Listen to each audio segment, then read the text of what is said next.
हैं? चल।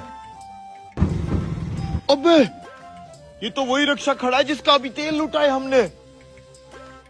कोई नहीं है, जल्दी से ये 2 ड्रम भी अपने रिक्शे पे रख लेते हैं। अरे उस्ताद लालच मत कर, ये ना हो हम पकड़े जाएं। अबे थोड़ा बहुत तो रिस्क लेना ही पड़ता है, तू चल उतर। कोई नहीं है, कोई नहीं है।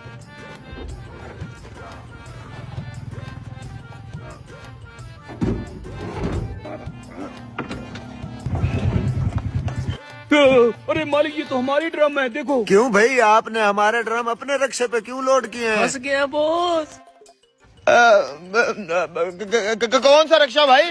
ये रिक्शा हमारा तो नहीं है। तो फिर कौन सा है तुम्हारा रिक्शा? ये वाला, ये खाली हमारा, वो भरा हुआ सब्सक्राइब तुम्हारा। करें, चल छोटे। सब्सक्राइब करें, सब्सक्राइब करें प्लीज तुझे गाइस। कुछ समझ में आया? प्लीज नहीं, मेरी समझ में तो कुछ भी नहीं आया।